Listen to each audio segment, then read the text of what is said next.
Diu el salmista David: escolta la meva pregària, Salm 4. Quan jo clamo, escolta'm, ó Déu, justícia meva.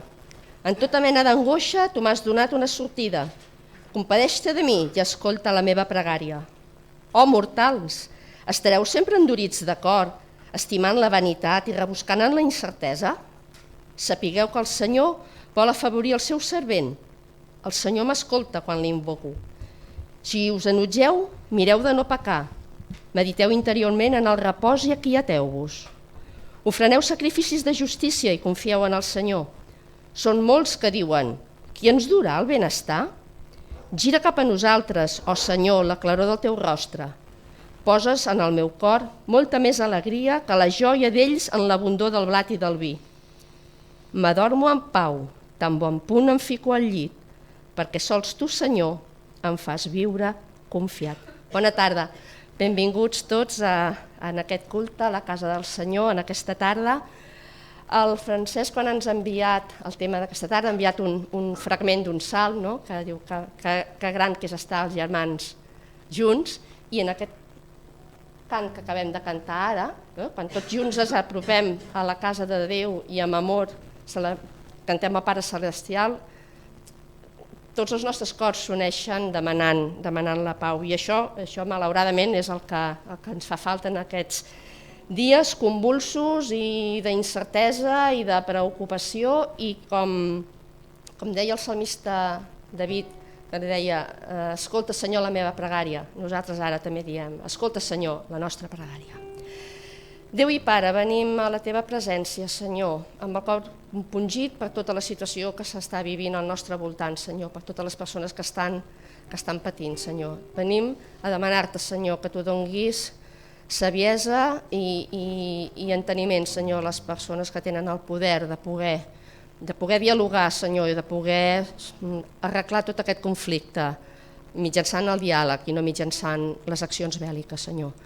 Sabem que tu ets un Déu d'amor, Senyor, tenim la nostra confiança depositada en tu, Senyor, sabem que tu obraràs, Senyor, i que tu treballaràs perquè aquestes coses es puguin solucionar. Donem gràcies, Senyor, perquè podem estar aquí aquesta tarda, perquè hem pogut obrir les nostres portes, Senyor, perquè podem estar davant teu, donant-te l'honor i la glòria que només tu mereixes, Senyor, perquè podem estar aquesta tarda per escoltar la teva paraula, que arribi al fons del nostre cor, Senyor, i que sigui una paraula que no caigui en un sac buit, sinó que pugui donar fruit, Senyor. Gràcies, Senyor, pel teu amor, gràcies, Senyor, per la teva fidelitat. En el nom del teu fill Jesús. Amén.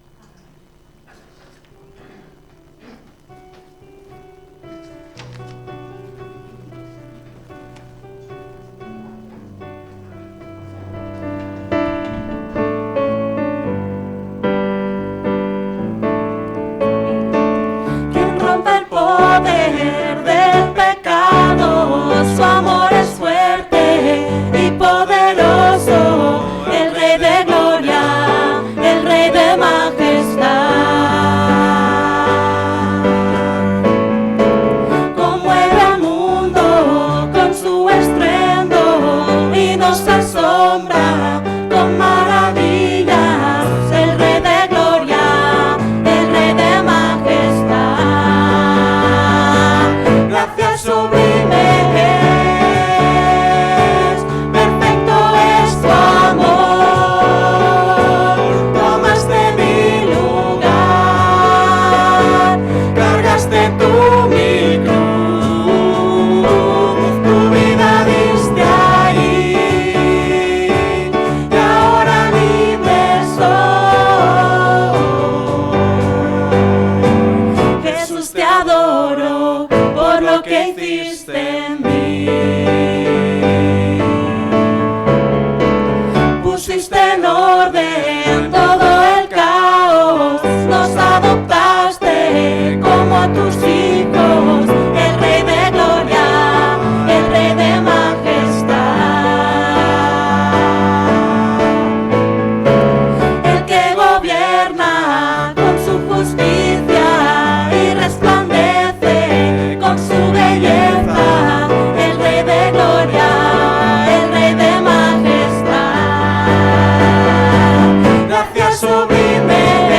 I quina millor manera de lloar el Senyor recordant el que ell va fer per nosaltres, Senyor, perquè fóssim lliures. Ell va pagar les nostres culpes a la creu, Senyor. I això ho recordarem ara amb el Sant Sopar que tindrem.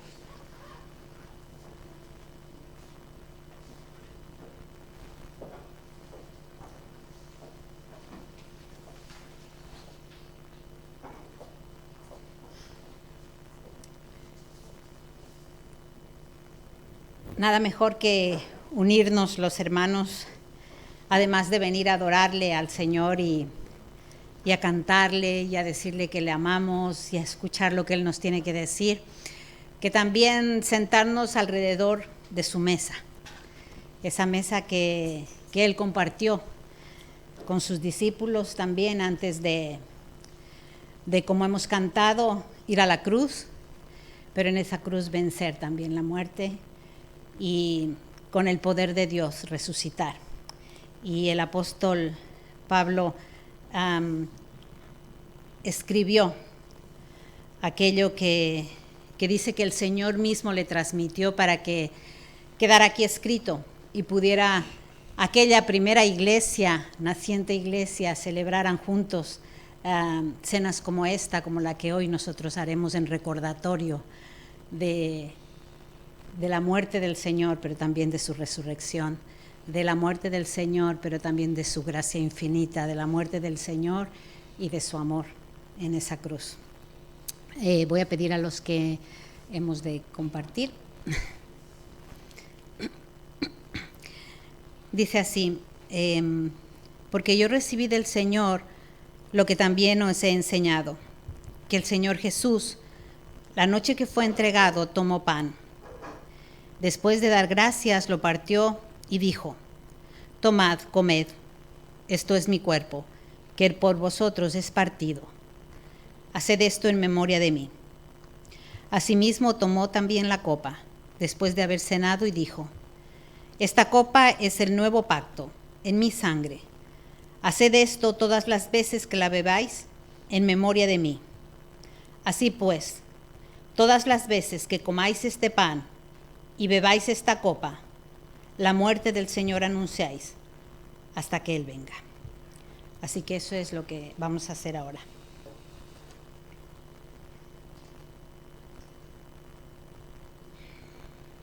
María Teresa. Sí, Senyor, Déu i Pare nostre, donem gràcies, Senyor, per aquest sacrifici infinit que tu vas fer per nosaltres, Senyor, que potser a vegades no som conscients, que tu vas pagar amb la teva vida, Senyor, perquè nosaltres poguéssim tenir vida eterna i vida en abundància, Senyor. Et demanem que més persones siguin conscients d'aquest pas, Senyor, que tu vas fer i vinguin als teus peus rendits, Senyor, i reconeguin aquest sacrifici que tu vas fer per cada un de nosaltres, Senyor. En el nom de tu fill Jesús. Amén.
El Señor dijo, tomando el pan, después de dar gracias como lo hemos hecho, tomad, comed, este es mi cuerpo que por vosotros es partido.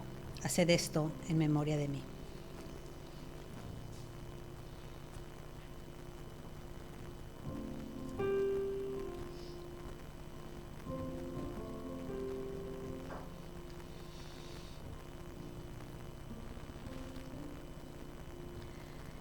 Sara dará gracias por la...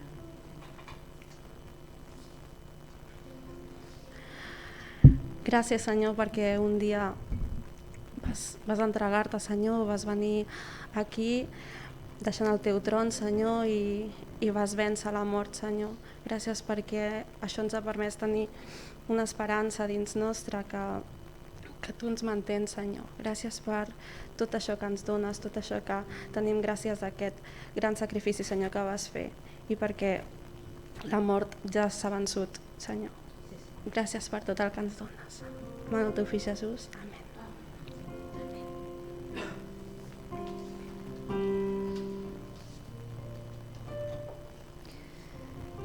Asimismo, tomó la copa después de haber cenado y dijo, esta copa es el nuevo pacto en mi sangre. Haced esto todas las veces que la bebáis en memoria de mí. Y así lo hacemos.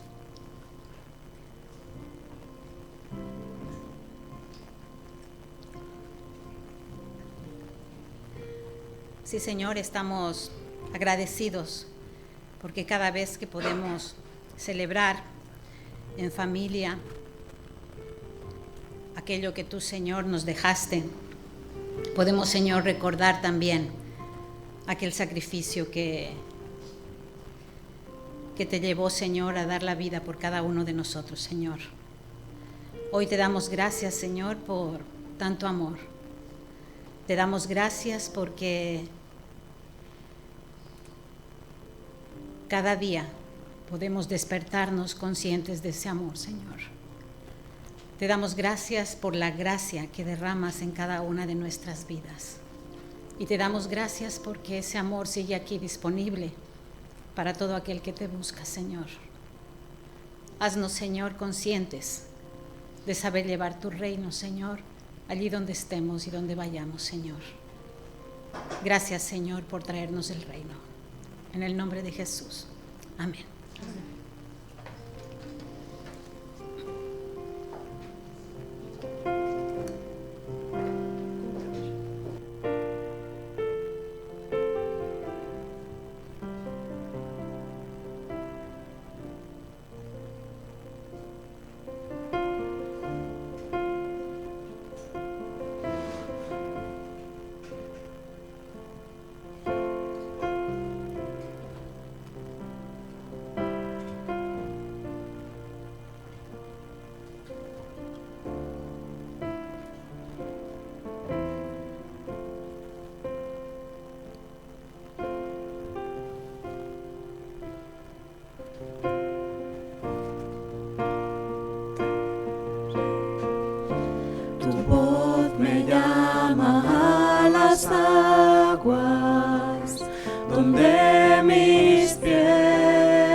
Sí, Pare, gràcies perquè tu ets un Déu de provisió, Senyor, tu ets un Déu fidel, tu ets un Déu que ens ho dona tot, Pare.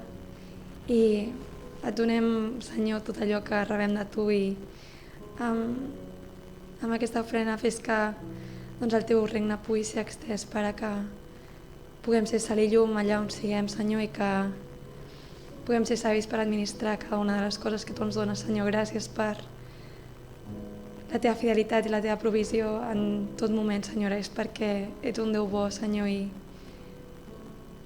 no podem ni començar a agrair-te tot el que tu has fet per nosaltres, Pare. T'estimem, Senyor, i estem agraïts. En el nom de Jesús. Amén.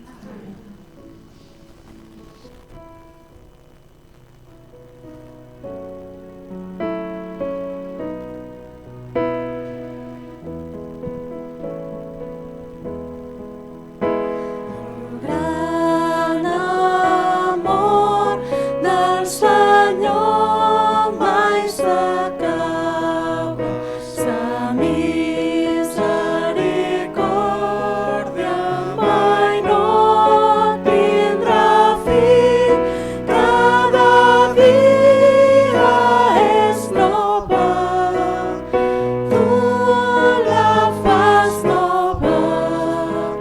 Sempre tu ets fidel, Senyor. Cada dia és nova, tu la fas nova. Sempre tu ets fidel. El gran amor del Senyor mai s'acaba, sa misericòrdia mai no tindrà fi. Cada dia és nova, tu la fas nova. Sempre tu ets fidel, Senyor. Cada dia és nova, tu la fas nova.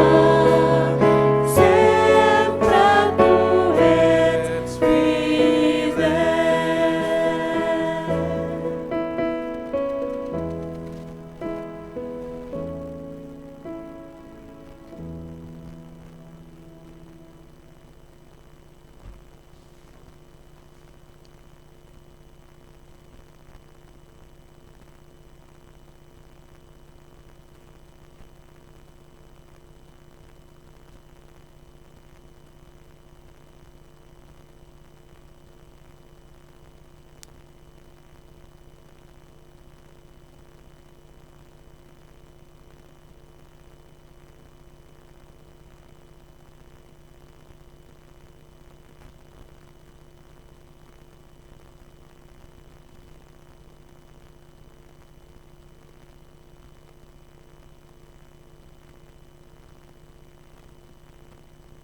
Lo malo es que mi marido no encuentra cuál es. Pero bueno, cuando tenía 30 años sí que lo encontraba, pero bueno. Bueno, estamos hablando sobre paradojas, ¿vale? Continuamos dentro de estos temas que estamos usándolos como estímulos de reflexión. Esa es la idea de las paradojas, estimularnos a reflexionar.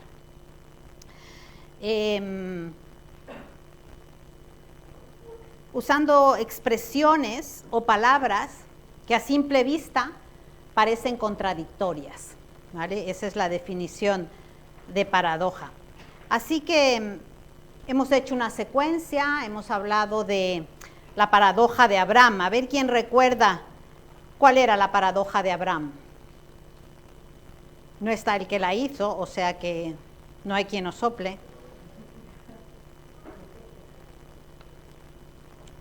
¿Qué le pide Dios a Abraham? A su hijo, ¿no? El sacrificio de su hijo. Entonces hablamos de de la paradoja de Abraham es el Dios que no necesita nada, pero que lo pide todo. Luego vimos, basado en la historia de Jonás, sobre Dios indiscriminadamente selectivo. ¿Indiscriminado en qué es Dios? En su amor. ¿Vale?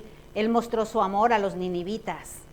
No es que eligiera solamente a ciertos pueblos para dar su amor. Él ama a todo el mundo. Dice Juan 3:16 que porque de tal manera amó Dios al mundo que dio a su Hijo unigénito. Y selectivo porque seleccionó un pueblo pero con una función de llevar ese amor y ser bendición para otros pueblos. Vimos también la historia de Habacuc, un Dios consistentemente impredecible, un Dios que realmente lo conoce todo, más allá de lo que nosotros podemos ver. La semana pasada tomamos la historia de Moisés para hablar sobre un Dios. ¿Quién la recuerda? Esta está fresca, ¿eh?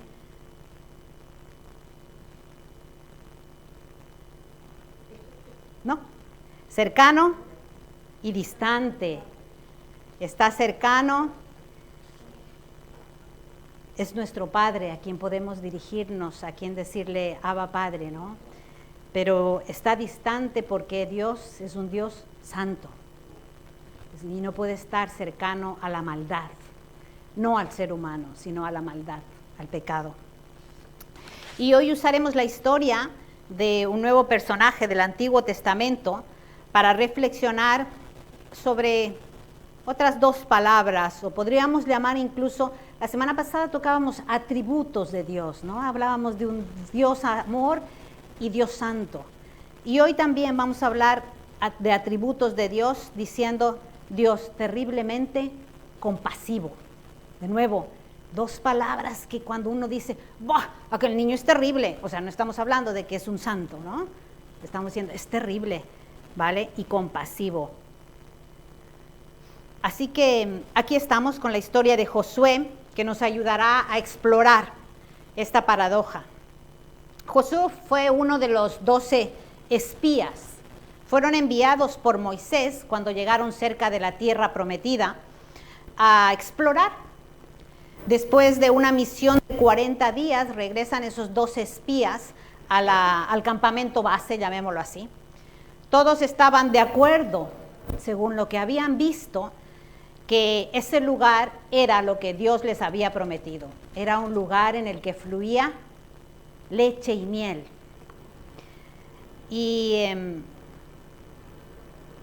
10 de los 12 espías que fueron en ese grupo regresaron y dijeron, oh no, esa tierra está llena de gigantes, no podremos con ellos. Sin embargo, Josué y Caleb vieron las cosas de diferente manera. Pero al escuchar el informe de esos 10, el campamento de los israelitas se llenó de miedo. Y se fueron de aquella frontera, de allí donde habían llegado. Y por esa razón fueron maldecidos por Dios a vagar durante 40 años en el desierto. Suena esta historia, ¿no? Ese día Josué fue elegido para ser el sucesor de Moisés como líder del pueblo de Dios. Debido a su fe y a su visión, aunque él vio esos mismos gigantes, él supo que Dios habría estado con ellos si hubieran dado el paso de entrar a la tierra prometida. Y él continuaba teniendo esa fe de que Dios estaba con su pueblo. Y Josué estaba dispuesto a confiar en el poder de Dios y en la provisión de Dios a pesar de los desafíos.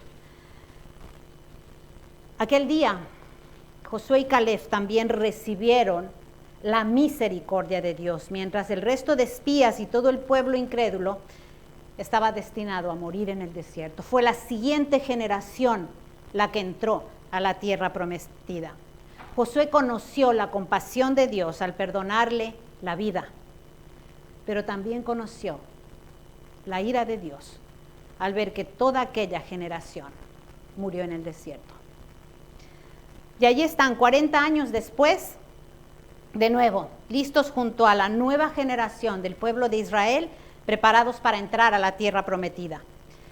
Leemos en Deuteronomio 20, 16, 18, dice unas instrucciones que Dios dio al pueblo de Israel antes de entrar a la tierra prometida. Dice, pero en las ciudades de estos pueblos que el Señor te da por heredad, ninguna persona dejarás con vida, sino que destruirás completamente al Eteo, al Amorreo, al Cananeo, al Fereceo, al Heveo y al Jebuseo, como el Señor tu Dios te ha mandado, para que no os enseñen a imitar todas esas abominaciones que han hecho en honor a sus dioses y que pequéis contra el Señor vuestro Dios. Eso es lo que Dios ordenó a Josué y a su pueblo. Y ahí empieza la entrada a la tierra prometida. Vamos a ver algunas historias que encontramos en la Biblia y que ya os anticipo. Las vamos a usar para estimularnos a la reflexión. Primera historia. Toma y destrucción de Ai.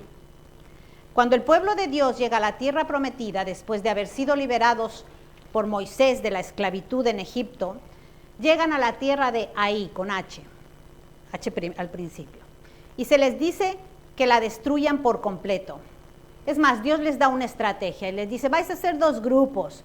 Un grupo va a entrar a la ciudad, van a salir el ejército del pueblo de Ai y os vais a poner a pelear.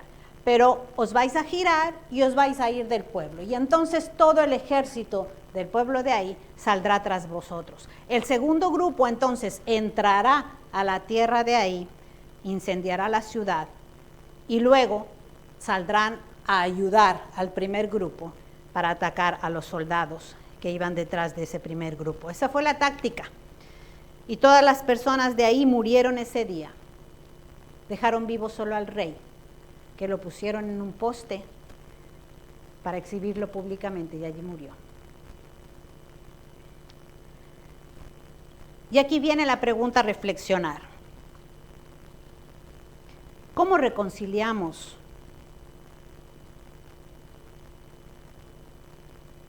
la paradoja de un Dios que tiene compasión de una nación como la nación de Israel a través de sus continuos fracasos, pero luego les ordena que no muestren compasión a esas naciones? ¿Cómo puede un Dios de amor ordenar la aniquilación de ese grupo de personas donde habían hombres, mujeres y ancianos? A veces podrían darnos ganas de saltar trozos de la historia bíblica, ¿no? Porque no sabemos cómo conciliarlos. O a veces tomamos los trozos del mismo Josué, por ejemplo. ¿Quién no se sabe Josué 1:9? Mira que te mando que te esfuerces y seas valiente, no temas ni desmayes, porque el Señor tu Dios está contigo donde quiera que vayas. Déjenme decirles que esta historia que acabamos de leer está solo 7 capítulos después de este versículo que no sabemos de memoria. Otra historia. ¿Cuántos recuerdan el relato de Jericó? Hasta tenemos una canción, las murallas caurán, caurán. Yo la recuerdo porque en mi escuela dominical incluso hacíamos esto de dar las 7 vueltas. Lo hacíamos mientras cantábamos. Y estas son de las narraciones que se quedan en nuestras mentes. El pueblo marcha alrededor de las murallas de la ciudad de Jericó una vez al día durante 6 días consecutivos. Al 7º día marchan 7 veces. Luego suenan las trompetas y el ejército gritó y las murallas, ¡boom!, cayeron. Ahora déjenme leerle los versículos posteriores a estos. Un trozo de antes. Entonces el pueblo gritó, Josué 6:20, y los sacerdotes tocaron las bocinas, y aconteció que cuando el pueblo escuchó el sonido de la bocina, gritó con un gran vocerío, y el muro se derrumbó.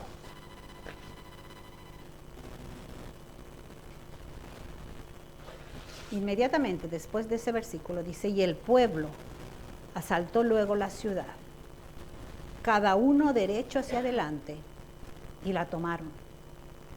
Y destruyeron a filo de espada todo lo que había en la ciudad.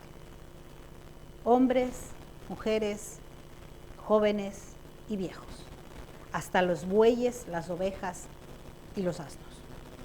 Ahí está. Josué 6:20.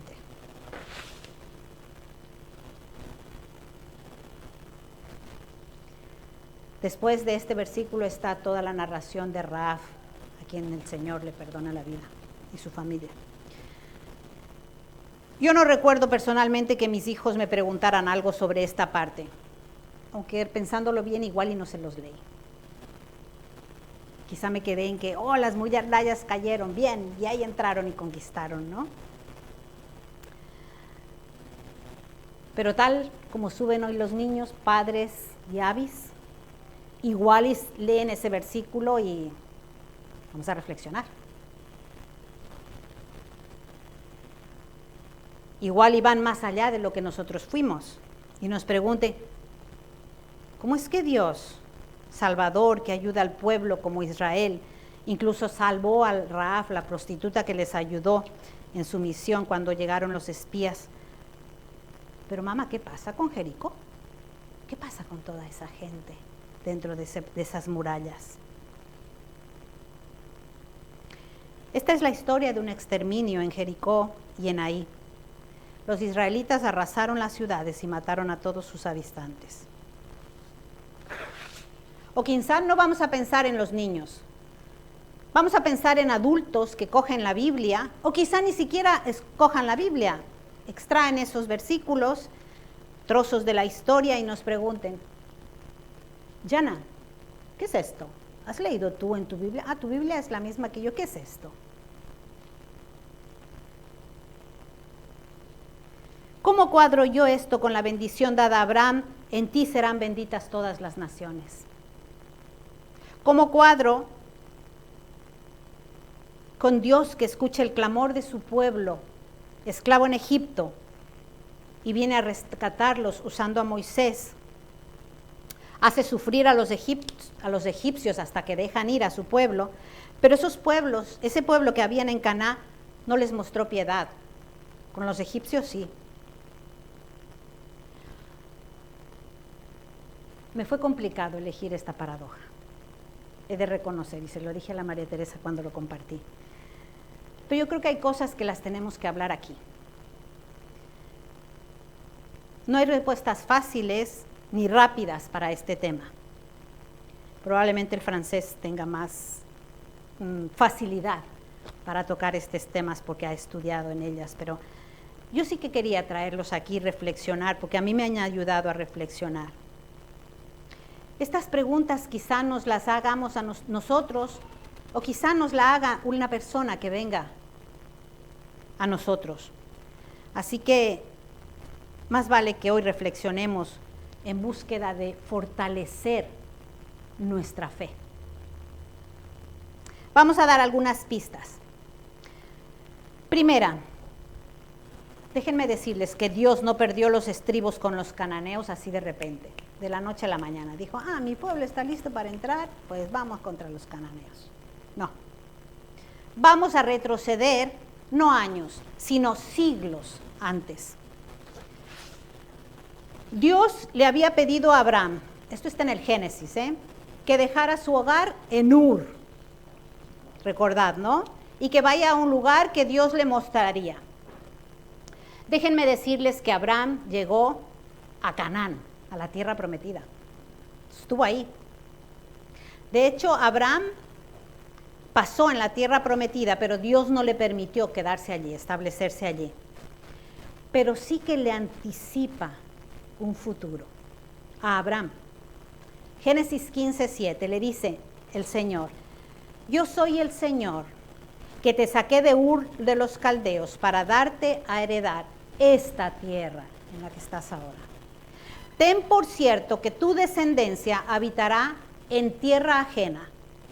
Será esclava allí durante 400 años. ¿De quién estaba hablando? A Abraham. Estaba hablando del pueblo de Israel, que sería esclavo durante 400 años. ¿Dónde? En Egipto. Pero también a la nación a la cual servirán, juzgaré yo. Años antes, Y después de esto, saldrán con gran riqueza. y tus descendientes, le dice Abraham, volverán acá, donde estás tú ahora,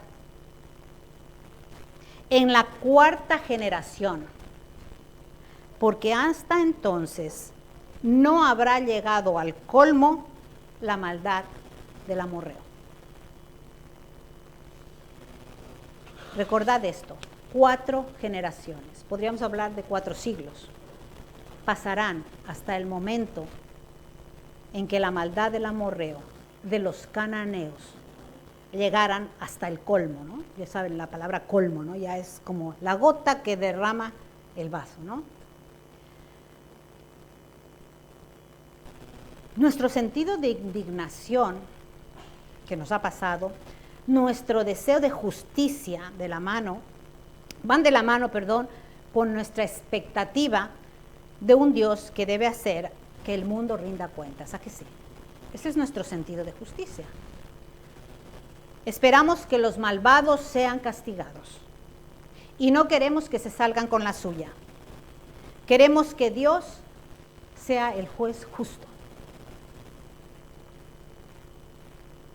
¿Saben qué nos pasa cuando leemos las historias estas que hemos leído? Nos pasa que cogemos la Biblia en las manos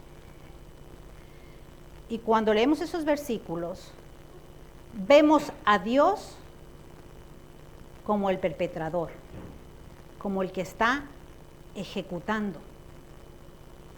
Vemos al grupo de personas como las víctimas. ¿A qué eso les pasó cuando les he leído? Pues estamos viéndolas como las víctimas y mira a Dios como el que es el perpetrador. Pero ¿saben en qué nos convertimos nosotros? En jueces. Acabamos de convertirnos en jueces porque estamos diciendo, mira a Dios lo que ha hecho. Pero estamos en la posición incorrecta. Necesitamos recalibrar nuestras mentes y cuando leemos este relato tenemos que leerlo así. Dios es el juez. Dios está juzgando a esas naciones. Esas personas que están siendo aniquilados han cometido crímenes contra víctimas que nosotros no conocemos. Esa es la lectura correcta. Repito, Dios es el juez. El grupo de personas que están siendo aniquiladas son los que han cometido crímenes contra víctimas desconocidas por nosotros.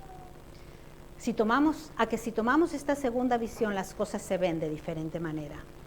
Entonces pensemos, ¿qué fue lo que hicieron los cananeos a lo largo de tan largo tiempo? ¿Qué delito cometieron para que Dios juzgara de esta manera a este pueblo? Dice la Biblia, todas las cosas abominables que el Señor aborrece, la hicieron ellos a sus dioses. Pues aún a sus hijos y a sus hijas los quemaban al fuego en honor de sus divinidades.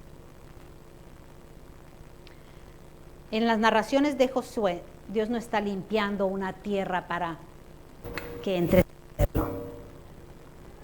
Dios lo que está haciendo es juicio a las naciones.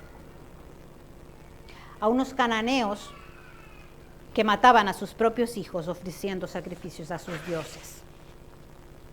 Es más, cuando Dios les da instrucciones al pueblo de Israel, les dice, cuando te acerques a una ciudad para combatirle, aquellas ciudades que no eran de los cananeos, les propondrás la paz.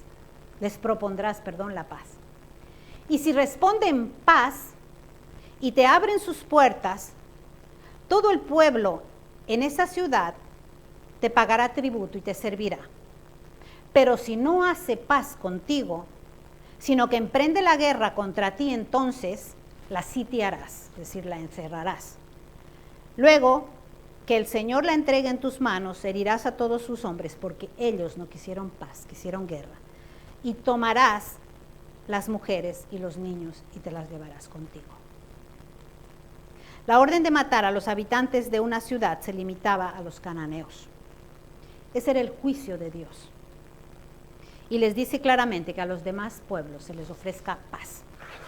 Esa es la primera cosa a considerar. La segunda cosa a considerar es el contexto cultural de estos pasajes. Estos pueblos están en la edad de bronce y en aquella época esta práctica de conquista era una práctica normal. Esta era la manera de conquistar los pueblos. De hecho, eso de ofrecer paz, que es lo que Dios da como instrucción al pueblo de Israel, ya fue algo revolucionario. Dios permanentemente le dice a su pueblo, cuídate de las naciones que están a tu alrededor. Cuida de mostrarte, de continuar siempre mostrándote como un pueblo único, como un pueblo santo, como un pueblo elegido, como el pueblo compasivo y justo. Pero tristemente ese pueblo también se volvió algunos momentos inmorales, ignoraron a Dios. ¿Y qué pasó? Fueron capturados y fueron llevados a Babilonia. ¿Por qué les digo esto? Para que veáis claramente que Dios se opone a la maldad y tiene que castigarla donde quiera que la encuentre, en su pueblo o fuera de su pueblo. Así que después de haber presentado los hechos, aquí están los hechos, ¿vale? Siguiendo como si estuviéramos en un juicio, voy a presentar mi alegato final. Me gustaría reflexionar sobre dos aspectos del carácter de Dios que podemos ver en estas historias que hemos contado. Vimos la semana pasada que Dios es un Dios cercano y un Dios lejano, basado en sus atributos. Cercano porque Dios es amor y lejano porque Dios es santo y no soporta la maldad. Hoy tenemos que hablar sobre un Dios misericordioso, pero a la vez un Dios justo. En Josué vemos a un Dios misericordioso. Sí que fue misericordioso. Acabamos de verlo cuando le dice a Abraham que les da 4 generaciones a los cananeos para que se arrepintieran. Dios les dio y les da a todas las personas una oportunidad para hacer lo correcto y volverse a Él, para alejarse del mal y buscarle a Él. Algunos incluso, cuando hablamos con gente que no es de la iglesia, digamos así, toman la paciencia de Dios como una evidencia de que a Dios no le importa el pecado. Y nada más lejos de esto, la retención del castigo de Dios no es para siempre. Segunda de Pedro 3:10 dice, el Señor no retarda su promesa, tal como algunos piensan, sino que es paciente con nosotros, pues no quiere que ninguno perezca, sino que todos se arrepientan. Pero el día del Señor vendrá como ladrón en la noche. En ese día el Señor de los cielos, en ese día del Señor, los cielos desaparecerán en medio de un gran estruendo. Los elementos del mundo arderán y serán reducidos a cenizas, y la tierra junto a todo lo que hay en ella será quemada. Por la misericordia de Dios, Él está reteniendo su juicio sobre la tierra, para que la gente tenga una oportunidad de conocerle. Pero Dios es un Dios justo. Y la Biblia también nos habla de un día del juicio. ¿Saben qué pasa con los seres humanos? Cuando suceden cosas malas en el mundo, dicen, ¿dónde está Dios que no interviene? Y cuando interviene, como en los pasajes que hemos visto, cuestionamos el derecho a ejecutar el juicio. Esta es la contradicción humana. Como hemos dicho al principio, la idea de las paradojas es ayudarnos a reflexionar, a pensar en el carácter de Dios, ayudarnos a incrementar nuestra fe. Dios es un Dios de misericordia. Dios continúa dando oportunidad a la gente para que le conozca. Dios continúa usando su poder, su espíritu y su pueblo en medio del mundo. Dios continúa hablando a la gente sobre su amor, sobre su sacrificio en la cruz. y sobre qué es un padre que está esperando con los brazos abiertos, como en la historia del hijo pródigo. Pero llegará un momento en que, como dice la Biblia, habrá un juicio. Y hasta allí llegó la oportunidad. Jesús contó una parábola sobre el trigo y la cizaña. Dice, un granjero sembraba buena semilla en su campo, pero en la noche un enemigo sembraba deliberadamente malezas entre su trigo. Cuando el trigo brotó, también lo hicieron las malas hierbas. Uno de los trabajadores del granero preguntó si deberían quitar las malas hierbas. Y el agricultor dijo, no, por temor a dañar el trigo. Dijo que deberían permitirse crecer tanto el trigo como las malezas, que crezcan juntos. Y solo los separaremos en la cosecha, donde se recolectará el trigo y se quemará las malezas. Esta es una parábola de esperanza, pero también de advertencia. Tiene las dos cosas. Nos ofrece esperanza porque si nosotros hoy vemos el mundo como está, si hoy vemos las noticias de la guerra, nos ofrece esperanza porque sabemos que un día Dios vendrá y erradicará el mal. Nos anima a aferrarnos a nuestra fe a pesar de la persecución. Nos anima a creer a pesar del dolor y sufrimiento que nosotros podemos pasar o que vemos que están pasando otras personas. Nos anima a pensar que nada de las cosas que pasan en este mundo a Él le toman por sorpresa. Lo vimos cuando estudiamos Habacuc. Nada al Señor le toma por sorpresa. No es que Él no sepa qué hacer, sino que quiere dar oportunidad para que las personas se arrepientan. Pero esta parábola también lleva la advertencia. Llegará un día en que se quemará la maleza. El hecho de que el Señor no haya ejecutado su juicio no significa que no habrá juicio. No. La Biblia nos habla de un juicio. De hecho, los textos de Josué nos están mostrando un juicio sobre los cananeos. De hecho, la inclusión de estas historias en la Biblia podríamos verlo como la misericordia de Dios, porque hoy podemos tener una visión de lo que es el juicio de Dios y no decir, es que yo no sabía de qué iba el juicio de Dios. ¿No?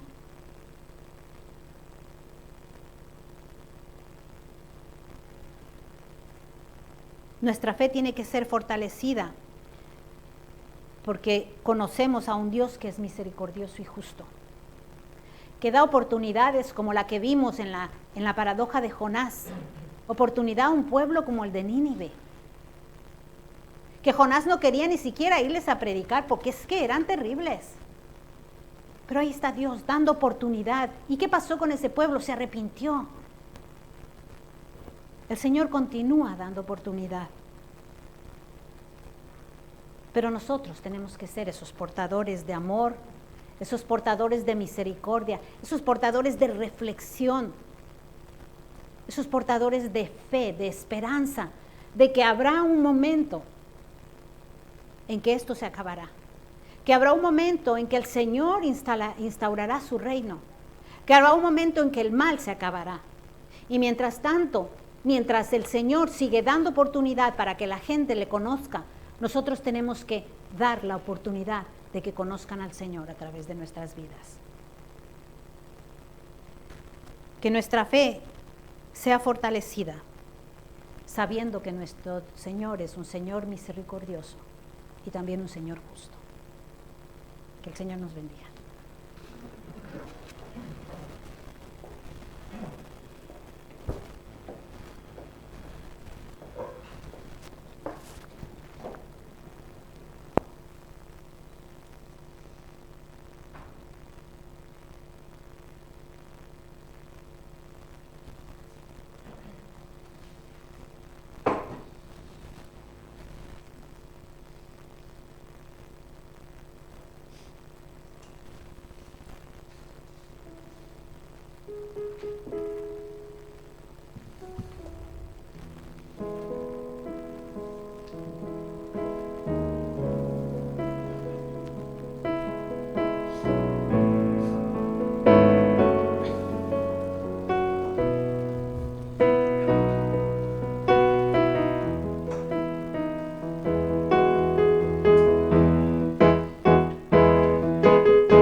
Somos el pueblo de Dios, somos un pueblo especial, llamados para anunciar las virtudes de aquel que nos llamó a su luz. Somos el pueblo de Dios, su sangre nos redimió y su espíritu dio para darnos poder y ser testigos de él, y llevaremos su gloria a cada pueblo y nación, trayéndoles esperanzas y nuevas de salvación, y su amor nos impulsa. No nos podemos callar, anunciaremos al mundo de su amor y verdad. Somos el pueblo de Dios, somos un pueblo especial, llamados para anunciar las virtudes de aquel que nos llamó a su luz. Somos el pueblo de Dios, su sangre nos redimió y su espíritu dio para darnos poder y ser testigos de él, y llevaremos su gloria a cada pueblo y nación, trayéndoles esperanza y nuevas de salvación, y su amor nos impulsa. No nos podemos callar, anunciaremos al mundo su amor y verdad.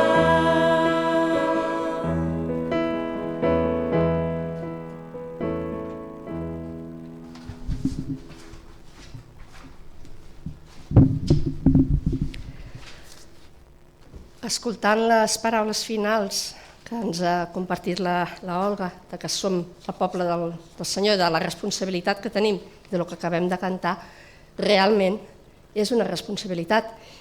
I un verset que ha comentat la Olga, molt conegut per tots, Josué 1:9, ens diu: «Soc jo qui t'ha manat, sigues valent i ferm, no tinguis por ni t'acovardeixis, perquè el Senyor, el teu Déu, és amb tu arreu on vagis». Tenim una gran responsabilitat, però el Senyor, com li va dir a Josué, està amb nosaltres, allà on anem, per poder portar la llum i la veritat al poble. Que tingueu una bona setmana.